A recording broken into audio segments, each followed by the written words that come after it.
bien, on se retrouve aujourd'hui pour une nouvelle vidéo et on se retrouve dans ma salle de bain. Donc la lumière n'est pas du tout pareille. Vu que je n'ai pas une lumière blanche comparée aux vidéos où vous me voyez normalement. Et on se retrouve aujourd'hui parce que je voulais faire avec vous en fait le test du Colorista Ombré de chez L'Oréal. Donc je l'ai reçu grâce à Octoly, je l'ai reçu gratuitement et je voulais quand même vous donner mon avis sincère et pas vous dire oui j'ai essayé ça ou oui ça a l'air cool et vous faire juste un haul avec ça parce que effectivement moi-même je me pose énormément la question et je vais vous dire je n'ai pas encore trouvé une seule vidéo en français où on voit l'application de celui-ci, donc je me risque pour vous, en tout cas là au moment où je le tourne, je me risque pour vous parce que je n'ai même pas vu ce que ça pouvait faire comme résultat et j'appréhende vachement, j'ai envie de dire, j'appréhende quand même beaucoup.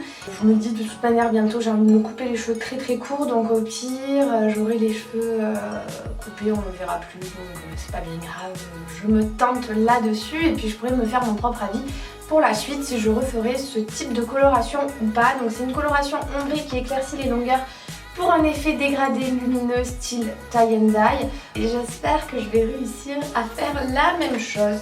Donc je vais prendre la notice et je vais commencer à la lire avec vous. Donc il faut préparer, porter des gants bien sûr, ajouter la crème éclaircissante en mélange au flacon avec la crème révélatrice. Donc il va falloir séparer ses cheveux en deux parties en commençant par l'arrière de la tête. Je pense que je vais m'enlever mon débardeur, de toute manière vous allez rien voir. Je vais m'enlever mon débardeur pour pas tout me tâcher parce que sinon je crois que je vais être très triste. Donc je me suis mis une vieille serviette autour de moi, on la voit pas. J'ai pas envie en fait de m'abîmer ni mes habits ni quoi que ce soit. Et je vais préparer le mélange avec les gants, etc.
Je mélange sur la brosse jusqu'à la recouvrir entièrement.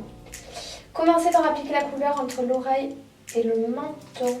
Brosse d'abord les longueurs, puis les pointes en commençant par l'arrière de la tête. Rien que ça, je trouve ça compliqué. Commence par appliquer la couleur entre l'oreille et le menton. Ah oui, ok. Brosse d'abord les longueurs, puis les pointes en commençant par l'arrière de la tête. Là sur les longueurs et les pointes à l'avant de la tête. Bon allez, c'est parti. Donc j'en mets sur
Ouais, je crois que ça commence déjà à pas mal me les éclaircir en plus. Donc je vais attendre encore je sais plus combien de minutes. Mon portable. J'avais fait à 20, ça fait 9 minutes, je vais attendre encore 15 minutes et je vais ranger tout ça et je vais vous en dire plus là-dessus. Voilà, à toutes. Me revoilà, donc je vais pas conclure la vidéo ici parce que j'aimerais la conclure demain à la lumière du jour pour avoir un beau résultat. Mais je voulais déjà que vous puissiez comparer la vidéo juste avant que je mets là, avant de tourner, avant de faire ma coloration et maintenant. Comme ça vous pouvez vraiment voir le changement de couleur. Mais en première impression, je trouve ça déjà pas mal. Franchement, moi qui avais peur de me risquer, au final, je trouve que on se risque pas trop. Parce que je suis nulle en coiffure. Hein. Non, je suis plutôt contente pour le moment. On se retrouve avec la seconde partie de la vidéo Colorista Ombré. Donc là, on est à la lumière du jour et je voulais quand même que vous ayez le résultat à la lumière du jour. Honnêtement, j'ai été très satisfaite. J'ai très peur en fait de faire cette vidéo et surtout de tester ceci. Et puis au final ça a été bien plus simple que ce que je pensais. J'aurais pu le laisser un petit peu plus posé si je voulais que ça soit beaucoup plus clair. Mais comme j'ai pas voulu me risquer pour cette première vidéo, j'ai pas laissé poser 40 et quelques minutes comme ils disent. Mais comme c'était entre 25 et 40 minutes je crois, moi je suis allée que jusqu'aux 25 minutes. Parce que voilà, j'avais un petit peu peur du résultat et au final c'est très naturel. Je sais pas trop ce que vous en pensez mais je vais vous mettre une photo d'avant et une photo d'après. Moi j'ai trouvé ça très naturel pour celles qui veulent juste s'éclaircir un petit peu leur tie and dye. Après à savoir que si on n'a pas de... Moi j'avais déjà un tie and dye, un ombré en dessous, mais si on n'en a pas... si on a les cheveux complètement naturels, j'ai un petit peu peur qu'il y ait un petit peu plus de démarcation. Moi j'ai quand même suivi mon tie and dye habituel et je l'ai juste en fait un petit peu éclairci vu que ça faisait un an que j'avais pas été chez le coiffeur. Et je pense que entre deux, c'est la bonne solution pour le entre deux en fait, tout simplement. Donc voilà, je valide ce colorista, cet ombré. En tout cas moi sur moi ça a marché et ça a fait vraiment un effet dégradé et lumineux. Donc je suis quand même très contente. Donc voilà, si vous voulez aller le voir, vous l'avez en supermarché, vous l'avez dans toutes les grandes surfaces et même les moyennes surfaces. Et je ne sais plus le prix mais je vous le mettrai juste en dessous. Mais je crois que ça vaut même pas 10 € ou aux alentours des 10 €. Et pour le résultat, franchement, c'est vraiment pas cher. Je vous recommande vous aussi de le tester si vous avez envie de vous faire un tie and dye. C'est vraiment en fait très facile. La vidéo est terminée, n'hésitez pas à me dire si vous aussi vous les avez testés, si vous avez testé aussi les couleurs grises. Je sais qu'il y a du vert, il y a du bleu, il y a du rose. Voilà, n'hésitez pas à me dire si vous les avez vous aussi testés et qu'est-ce que vous en pensez. Je vous fais plein de gros bisous et je vous dis à très vite. Je vous laisse avec mes dernières vidéos. Ciao tout le monde.